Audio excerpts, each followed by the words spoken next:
The Dark One, Father of Lies, Father of Curses.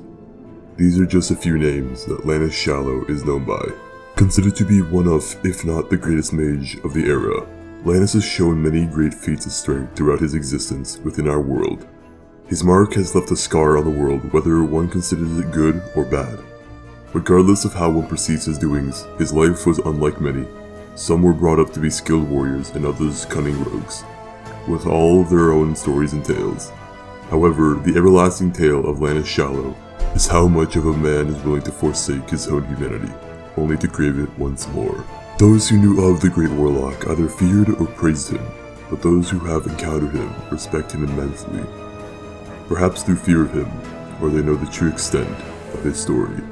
Lannis had always been gifted in the art of teeth, being able to manipulate his mana into spells from a relatively young age. Even for a Castellan, his arcanic prowess showed no bounds. A prodigy from a young age, he never saw himself entering a specific field of the arcane, always experimenting with various magical applications. Areas such as alchemy, spellcrafting, and even darker arts. However, his tampering in Eldritch Arcana had only been minimal. He never moved past simply reading about them. However, the idea had always fascinated him. Lannis had always been drawn to the darker forms of teeth, both the spellcasting and alchemical variant. He had always felt as if dark literature had called out to him, almost as if something lurked within him to obtain all the Stygius knowledge he could. His skill in magical arts had shown upon his studies.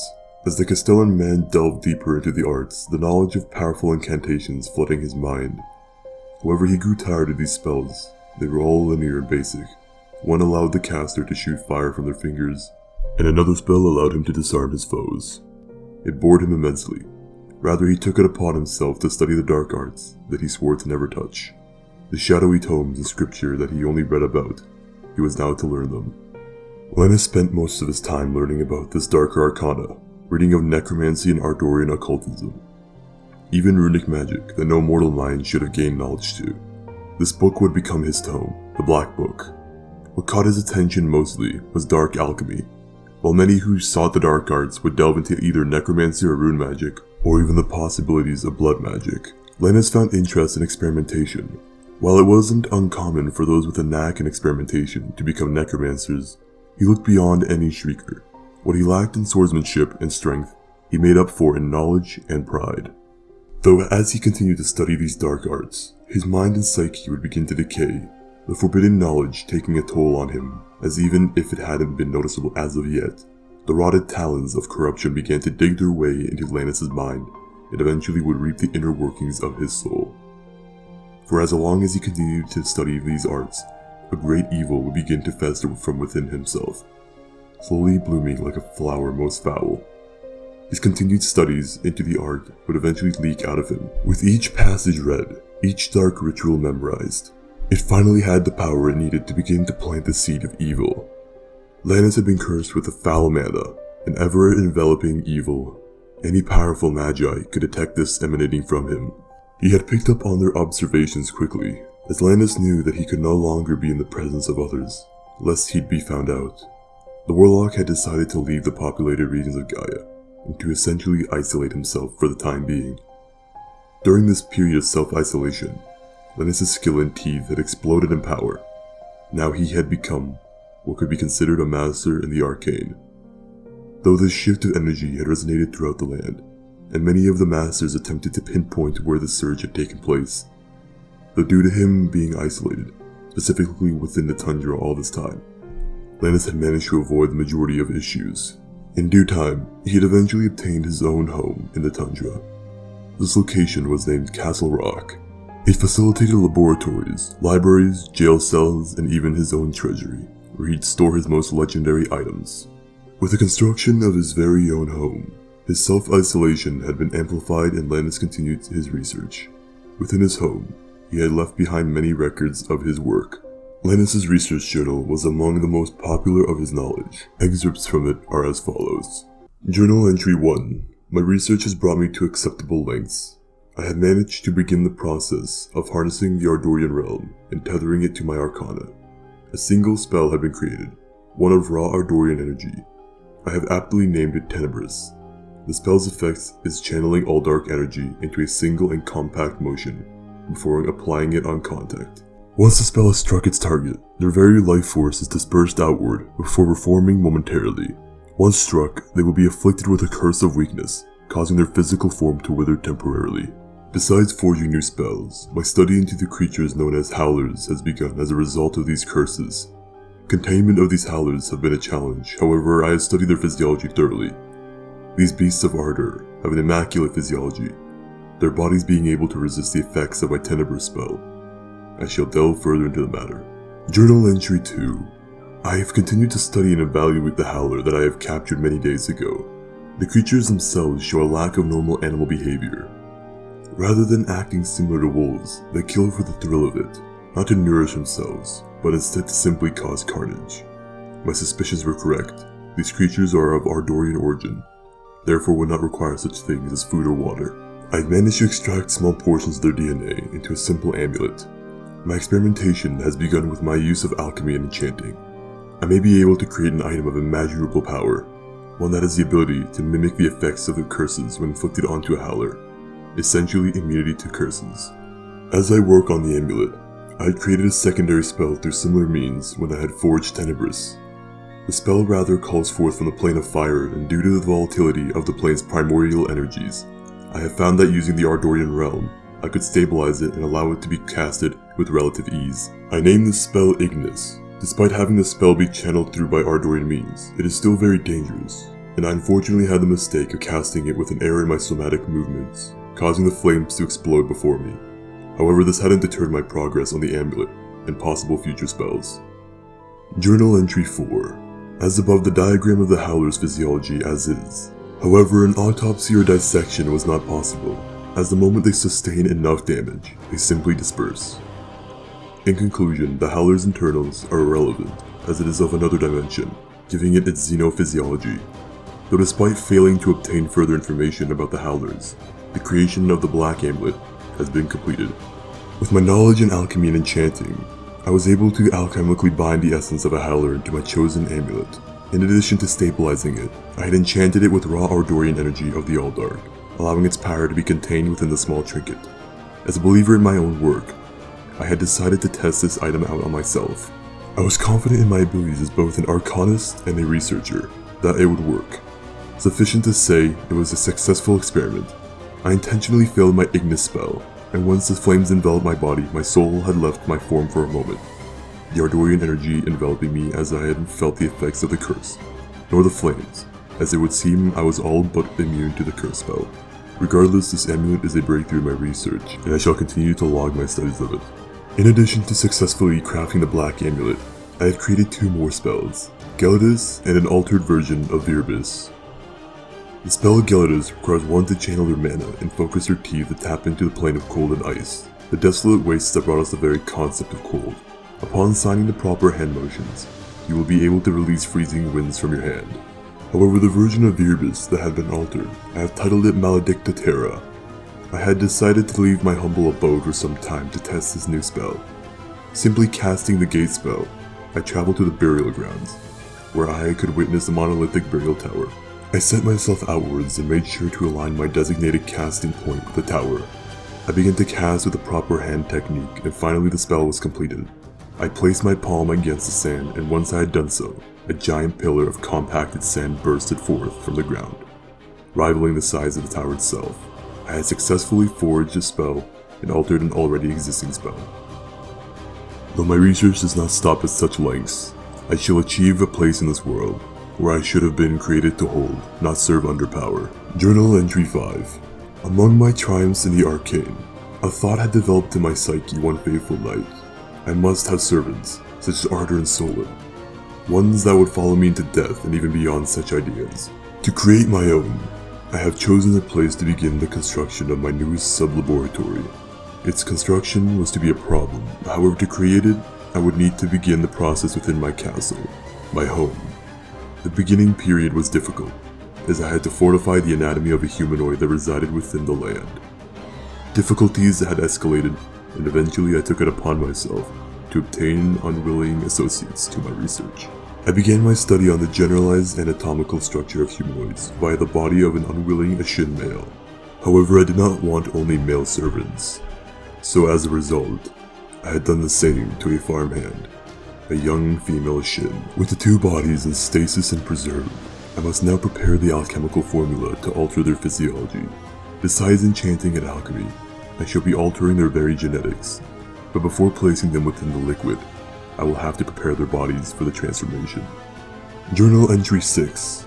The two subjects were placed atop the table, and I was to begin the transformation. As the formula started to simmer within the vat, the machinery was nearby, and all that was left to do was to place either one of the subjects within it. I placed the female Shin subject in.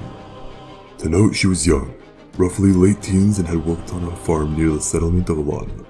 She stood at 5'1" and had an estimated weight of 102 pounds. She had been submerged in the tank, with a constant stream of air being administered to her. After about 30 seconds, she succumbed to the liquid after experiencing an almost seizure-like effect. The male Shin had been placed within the vat exactly 2 hours after the female's attempt. To note, the male had been about 30 and was a blacksmith in the trading port of Sentinel. He stood roughly 5'11" and weighed exactly 190 pounds. The male subject seemed to share the same fate, that of the female Shin. However, I had not been deterred. Not yet, that is. It was clear that I had been choosing all but the wrong specimens. The transformation depended on the power and strength of one's soul.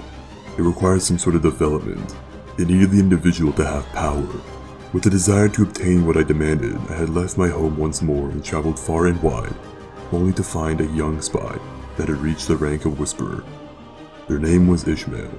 Upon convincing the young man, I had brought him to Castle Rock.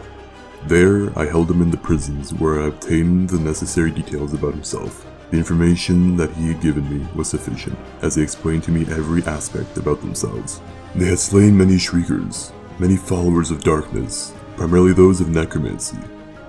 Ishmael was the perfect individual for the trial. I had begun the process once again, the constant airflow into their body and then submerged them in the tank.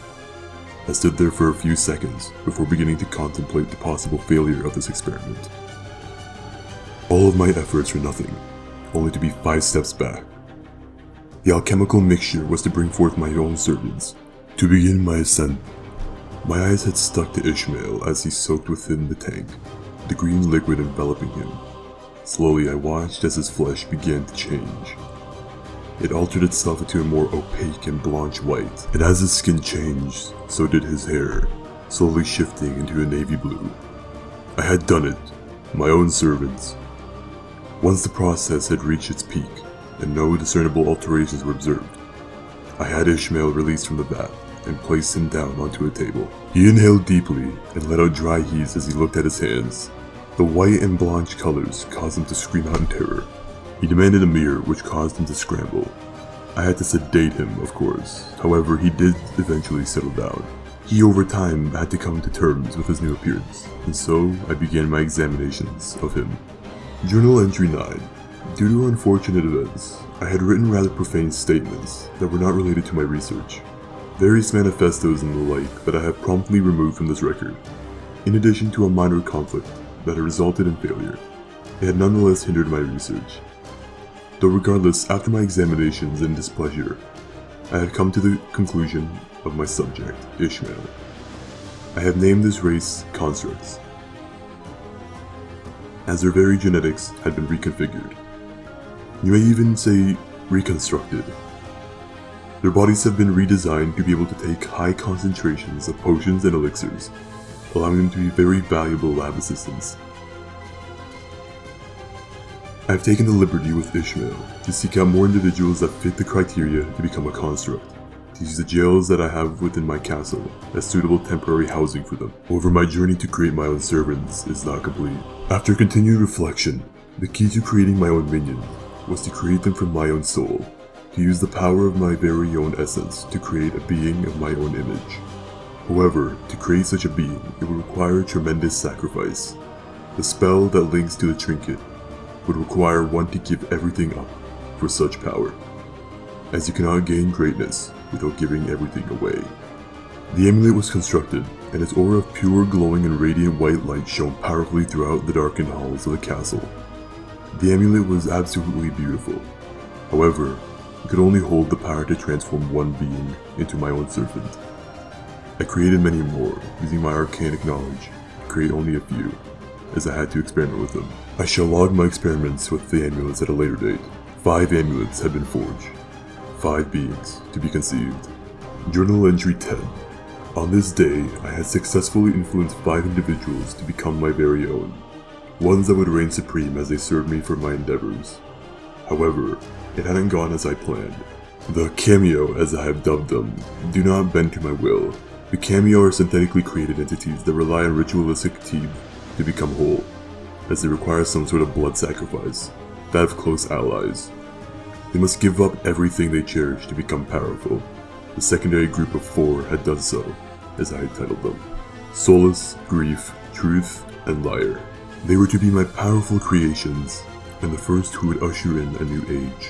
One where I shall rule above all else. Though among being blessed, my creations were cursed. They could not receive the blessing of spellcasting. Their souls were not of a godly figure. They had been created through alchemical means, and therefore could not retain the power to cast spells. Their souls did, however, resonate with mana, as they should have, but could not cast any sort of arcanic-based spell. Though these 4 were not the first, as I had met with an old friend. The amulet was given to him, and he had been the first of the cameo, one who led a powerful house, only to destroy it upon giving up his own humanity, at the expense of power. I did not know whether to honor his choice or to feel pity for those he had failed. A white king, the one who failed his people, now rests in penance, to give those what he can no longer obtain. Epilogue. Even with my research being in short notice, I have completed it. Such ancient knowledge lies elsewhere, but not only within this journal. The many grimoires that reside in my library that contain shadowed knowledge and the scrolls of unspeakable horror that lie within crawl spaces, all are within my home. As I finish writing this, I have departed from this world, not to meet the man who would guide me across the river, but to leave this realm to achieve something more powerful. As I begin to depart, I had allowed my very own pride to take over me. Using my own creations, I had enhanced my body and physiology, giving me more strength than I could even foresee. No longer am I bound by the laws of this world. My dark soul wears the shroud of evil as it has become too much for this world. Beyond my creations of sentient beings and powerful artifacts, I had created a final spell that I have not revealed within my journal. The spell, titled Mori, is able to unleash raw power from ancient planes, to absolutely rend the soul of the affected, destroying and burning their life force away. In addition to the creation of my very own housekeepers, being able to make sure my hovel is pest-free as it can be. I give my final goodbyes within this journal. Lannis' journal remains the most sought-after relic of his research. Though beyond all of his great creations that remain in our world, he himself would continue to wither. His soul eventually would explode outwards in the form of his edict. This shadow edict manifested upon Lannis' final conversion, once he finally became the Dark One. Even when he was almighty, it was not enough. He had created new spells, created his own seraph, unlocking his edict that started a chain reaction for his humanity to begin withering away. His false identity, the father of lies, was displayed before all. Though his true self, the father of curses, had a ghoulish appearance that he attempted to conceal by his simple Castellan features, with help from his iconic dark alchemy. During this period, Lannis had sought an heir to continue his lineage, one who could continue his work and become a powerful spellcaster such as he. Lannis did meet with a fair woman, however, who he had become had not allowed it to prolong itself.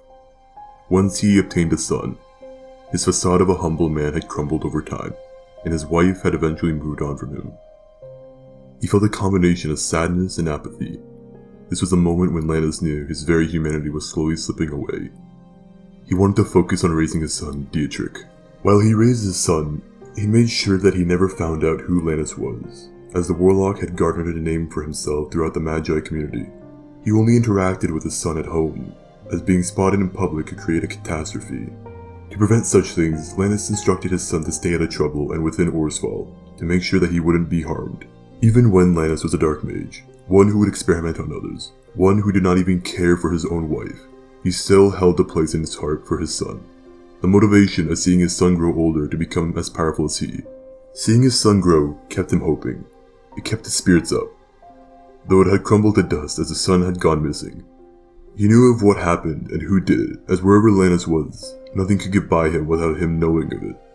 In the back alleys of Orsval, he interrogated a merchant of exotic goods, and when the merchant couldn't provide him with the details of his son's location, he disintegrated the merchant with a concentrated Mori shot, lashing out in anger and distress as his son was now missing. Little did he know that his son Dietrich saw everything and had run away. Once he realized his son was gone, he searched for him far and wide. For the first time he felt powerless. He couldn't locate his son. He sought out Dietrich's best friend, Alexander Crane. He too was missing, and as a result, Lannis inferred that the two had run off. The first set of emotions that ruptured through him were rage, in which the aftermath was horror. Lannis attempted to find his son in Crane, however the search gave nothing in the end, and after weeks of searching he retreated back to Castle Rock in a deep sadness for the loss of his son. Lannis' soul would be fueled by this intense sorrow, as this vileness that enriched his being had continued to infect him with corruption. He had stayed hidden away for many years, the warlock working on his many inventions, and for the first time, he exited his home to explore what had happened while he was gone. The realm was absolutely littered with sigilites and their order. To describe how he felt would be impossible, as leaving the confines of his home had made him feel as if he reached a new world, or even a new reality. Eventually Lannis would find himself within a battle, one that had vampires warring with the Sigil Knight Order. Leading the knights was a being known only as Ratriel, the Seraph. The vile mage held only contempt for both the Seraph and Sigil Knights, however allowed a sliver of respect for the Seraph. If the vampires had won this battle, his continued conquest of darkness would allow him to become supreme, perhaps even become a god. However, seeing the battle unfold and the vampires being slaughtered as the knights wielded the one thing that the vampires despised. Their blades were engulfed in fire, their light radiating, brighter than the very sun that looks down upon Gaia. The vampires were slowly driven back as the white-clad knights were rallied together by the Seraph, his holy light being a beacon to unify the knights for a charge. Though regardless of how many spells Lannis blasted at the knights, no matter how many souls he obliterated and burned away, his body was still hollow, even if he fought to secure power for himself and his future. It was only then when a lone Castellan Sigil Knight approached Lannis and called out to him. At first he was prepared to vaporize the poor soul that approached him, though Lannis could sense some sort of energy coming from this figure. Once he had revealed himself to be Dietrich, did Lannis' heart drop. The Hollow Man, a withered soul, had finally felt warmth within him after so long, so many years of sorrow, and as he is finally reunited with his son, they are on opposite sides of battle. Lannis felt joy seeing his son. Though his face only showed minor awe, as being empty for so long, it took some time to fill it back up with joy. However, it would be immediately destroyed as Dietrich screamed at him, throwing words like knives into Lannis. He had finally reunited with his son, and for once the darkness that enveloped his mind and soul had been pushed back far enough to where he could finally embrace the one he sought for so long. Though Dietrich did not see eye to eye with him, as he considered his own father an evil monster, one that he had to kill. At the bottom of his heart, he hoped that the vampires could subdue him so that he might be able to speak to his son once again, to tell him everything. Though it was clear that the only thing that was on Dietrich's mind at the time was holy zealotry. As his son powerfully cut through the vampires, raining embers and ash all around, Lannis had come to terms with what he had to do. Dietrich was stopping him from attaining true power to become a being of endless eldritch might, and what could only be expressed as remorseful. As Lannis' son charged towards him with intent, Lannis grabbed his own son by his very soul, keeping his son in stasis. He gave him a stoic look, while on the inside a bubbling well of emotion had been secured and locked away. Lannis began to burn his own son's soul. His soul wasn't being ripped out, it was being annihilated. Dietrich began to grit his teeth in pain, then began to whimper. Finally he began to scream in absolute pain. There was no such thing as being stoic or firm through this. No heroic cries, only cries of pain. A combination of feeling like his entire body was set ablaze, and being ripped apart limb from limb. He felt what could only be described as the pinnacle of agony. Dietrich's body began to crack with purple light emanating from it. He could not take any more of his son's screaming. It finally ended his own son's life. As the cracks finally covered the young Sigil Knight's body, Dietrich blew up in purple and dark energies, as the echoing noises of crows could be heard lingering for but a few moments. All was silent in Lannis' mind.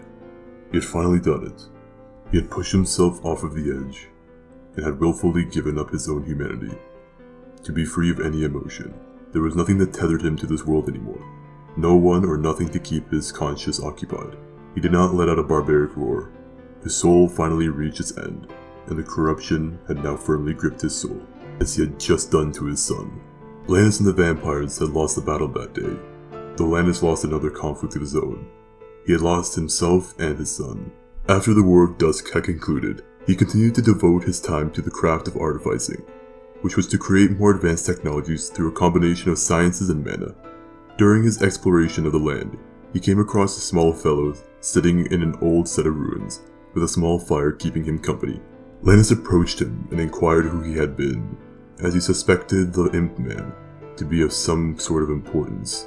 After questioning him, he found out that the Imp's name was Tal, and more importantly, that he was a time traveler, rather outright kill him for cynical entertainment. He requested that Tal brought him a weapon of great power, one that wouldn't be invented for years to come, something that would allow him to get a head start. Tal agreed to Lannis' terms and did so. He came back with a weapon that was compact and small, yet could puncture through the strongest plate armor. He told Lannis that this was called a gun, and that the earliest models were to be conceptualized in a few hundred years. Appeased by Tal's service and cooperation, he allowed him to live. Lannis' research had resparked once again after so long. After lingering within his home for so many years, Lannis began to feel paranoia settle in. What if he wasn't this almighty and impervious being? Thoughts that included, but were not limited to, what if all my work goes to nothing? Who will continue my work? He had already given up on the concept of giving his emotions to another being, though he kept it in his head to simply treat another as an apprentice, a student. This reassurance allowed him to open up to have direct contact once again. He went into Orr's Fall to begin his search, as trying to find an apprentice in a place like Sentinel or the Hidden Hall might expose him to unwanted attention. Rather, he looked for opportunists in the humble mining settlement. That was when he found a Castellan boy by the name of Cain. The boy almost looked identical to Dietrich. After some banter, he adopted the boy and planned to give him a better life than what he had obtained living on the streets. Hope glimmered in Lannis' heart, as among the maelstrom of darkness, a shred of optimism evolved from the everlasting shadows. He brought Cain back to Castle Rock and taught him to become a mage. Unbeknownst to Lannis at the time, Cain sought to impress him. However, rather than become someone unbounded by the chains of mortality, he chose to pursue power. Lannis hoped that eventually Cain would realize his mistake and choose the path to absolutism. Curiously enough, he was essentially following in Lannis' footsteps, a sort of echo of how Lannis had become what he is to this day. What was a small glimmer of hope turned into disappointment as once again, the small spark of light in himself had been doused out violently. After Cain came to him expressing thoughts of power and might, Lannis told him how disappointed he was in him, how much he expected of Cain. This didn't sit well with his adopted son. So, Cain left Castle Rock to one day prove to Lannis that he was greater than him. Upon realizing that once again, he had driven another one of his sons away, he fell into a deep sadness. It had been the final nail in the coffin. There was nothing left for him to grasp onto that could even remind him of his own self. A wallowing pit of rage and depression wafted over the warlock. All he had planned to do, everything that he had mounted to, was it all in vain? He attempted to pay no attention to it, attempting to move past such things. He killed Dietrich to sever his ties with all, though having an apprentice that lacked a family, he felt almost obligated to guide the child to greatness. Though the paternal feelings had killed themselves, as he would no longer allow himself to feel such empathy toward another being again. It had been many years since Cain left Lannis, and it was then when he felt a great power call out to him. It was not from some otherworldly being. It was Cain, calling Lannis out in the burial grounds. Of all places, the grounds couldn't have been a better location to have the confrontation. When Lannis conjured his gate spell, he was greeted by an army, both parties standing on opposite ends of the Great Valley. He didn't hesitate to scold Cain, and at this point in time, he didn't even bother to give him a chance. There was nothing left for him to redeem himself with. The very idea of him wanting to challenge Lannis for a chance to overpower him left Lannis feeling as if he had failed both of his children. House Malkavian stood little chance against him, as their ranks were obliterated by his unrelenting power. The house escaped just narrowly, Cain opening a portal to escape. Lannis contemplated leaving it, as he didn't want to even see Cain's face anymore, though he had to put an end to it, just like what he wanted to do with Dietrich. Following the gate's endpoint, he appeared in the tundra, seeing weapons and armor laying about with a wounded Cain, sitting up against a snow-covered rock. He exclaimed his disappointment with how Cain acted and what he had become. A Assuming Cain would die from the tundra's freezing temperatures, the warlock retreated back to his home. Even when he returned home, there was word that another large house wished to do battle with him. When he was about to continue his research, Lannis thought to himself, perhaps he could use the entertainment. The battle between him and Viria could only be compared to a massacre, the Hollow Mage vaporizing their ranks as there was nothing else for him to cling on to. Lives did not matter to him. The shattered vessel of what was a powerful mage destroyed and turned bodies to ash. He took absolute joy in crushing their hubris. It was almost euphoric to destroy a large faction such as House Viria. It was as if Lannis wanted everyone to know who was still at the top of the food chain. After the bloodbath, he returned home, only to never be heard of in a public setting again, his memory being remembered as a terrifying dark wizard. From an ambitious mage to a father, and finally to a vessel of darkness, Lannis Shallow is a name that even sparks fear to the most courageous of folks. However, those who know his story know not to fear him, but to respect him. His life had fallen apart for the promise of power. After all that has happened to him, Lannis now sits at the edge of the world, where all he has is a dark soul.